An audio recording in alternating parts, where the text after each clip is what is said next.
Bonjour, dans le blog du jour, je vais vous parler d'une véritable star, Starman. Et ouais, nous les stars ici, c'est pas Céline Dion, Lara Fabian, hein, c'est les séries télé, évidemment.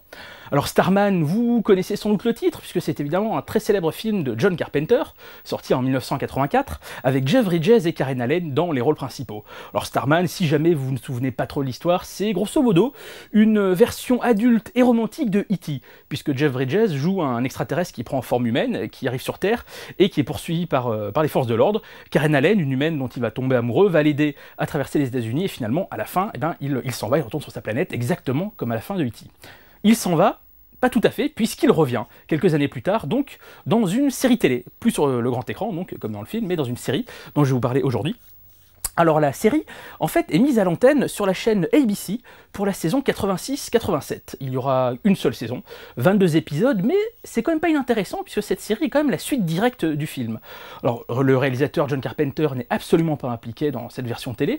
Par contre, les producteurs du film le sont dans la série, notamment un producteur qui s'appelle Michael Douglas. Et ben, c'est pas du tout un homonyme, c'est bien le Michael Douglas des Rues de San Francisco, de Basic Instinct, de La Poursuite du Diamant Vert, qui a également une activité de producteur, puisqu'il a produit des films comme Vol au-dessus d'un nid de coucou, il a produit le film Starman, et il produit la série télé.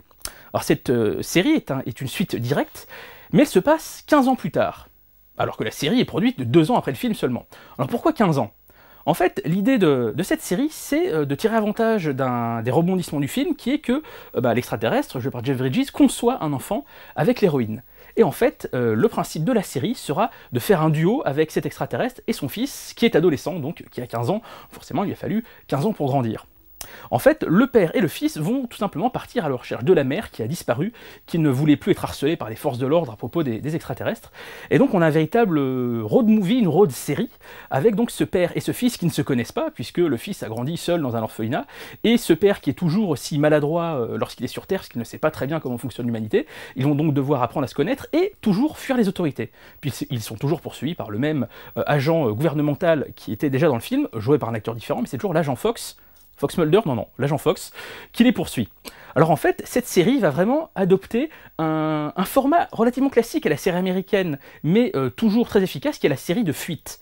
Si vous pensez à des séries comme Le Fugitif, tout simplement, comme L'Incroyable Hulk, comme Le Caméléon plus tard, on a toujours ces personnages qui sont poursuivis par les autorités et qui dans chaque épisode vont se retrouver dans une ville différente à travers les États-Unis, qui vont un peu résoudre les problèmes des gens, en même temps qu'ils essayent de résoudre leurs propres problèmes. Même l'agence touriste, finalement, on est sur ce schéma.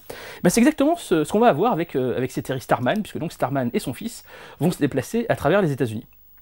Starman, oui, mais pas Jeff Bridges. L'acteur avait déjà dans les années 80 sa belle carrière au cinéma, c'est donc pas lui qui reprend le rôle à la télé, c'est un autre acteur un petit peu célèbre qui s'appelle Robert Hays qui reprend ce rôle.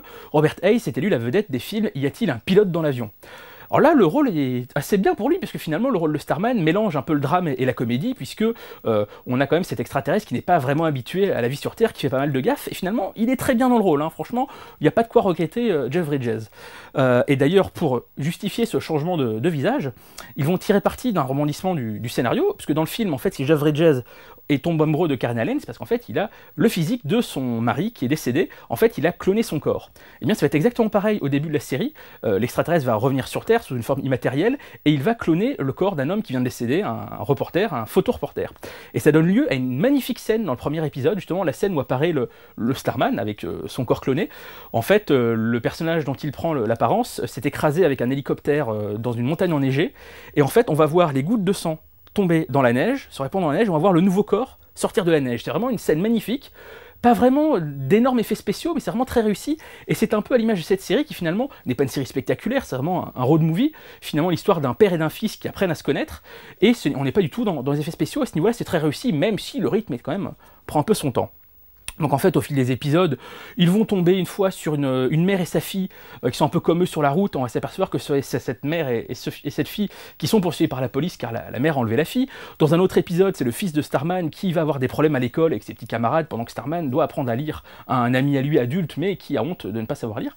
Donc voilà, chaque épisode, c'est un peu comme ça une exploration de l'Amérique. On pense aussi à Code Quantum par exemple. Sauf que, même s'il n'y a pas vraiment de fin à cette saison, il n'y a pas vraiment de cliffhanger, il n'y a pas vraiment d'aboutissement, il y a quand même un double épisode, le double épisode qui passe juste avant le dernier épisode. Et bien dans celui-là, il retrouve enfin la mère de l'enfant. Et ouais, il faut pas attendre la saison 12, qui de toute façon n'a jamais existé, il la retrouve. Elle n'est plus jouée par Karen Allen comme dans le film, elle est jouée par Erin Grey, l'actrice de Buck Rogers et de Ricky la Belle-Vie. Très sympathique double épisode qui sort justement de la monotonie de la série, où on a affaire à un Building 11, grosso modo c'est la zone 51, puisque la mère de l'enfant est un peu obsédée par les ovnis, même si elle fuit les autorités. Ça se finit pas très bien, puisqu'elle quitte, elle ne reste pas avec eux, même si elle les a retrouvés, parce qu'elle a toujours peur d'être poursuivie par les autorités gouvernementales, et finalement Starman et son fils sont toujours sur la route dans le dernier épisode. Alors ce qui est rigolo, ce qui est à noter comme anecdote, c'est que quelques années plus tard, dans les années 90, Robert Hayes fera la voix de la série animée Iron Man, c'est lui qui fera la voix de Tony Stark, et l'acteur qui jouait son fils, lui, fera la voix de Peter Parker, Spider-Man, dans la série animée Spider-Man.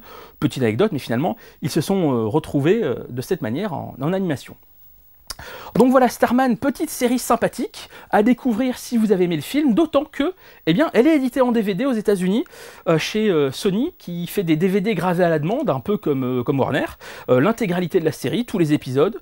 Bon, il n'y a strictement aucun sous-titre, il n'y a pas de bonus, mais c'est quand même intéressant de redécouvrir cette série, quand même, qui n'est pas honteuse par rapport au film, hein. C'est juste un petit peu lent. Bon, c'est un rythme un peu différent, faut pas s'attendre à une grande mythologie façon X-Files, mais quand même, moi je la conseille si vous avez bien aimé l'ambiance un peu romantique du film. Voilà, au prochain blog.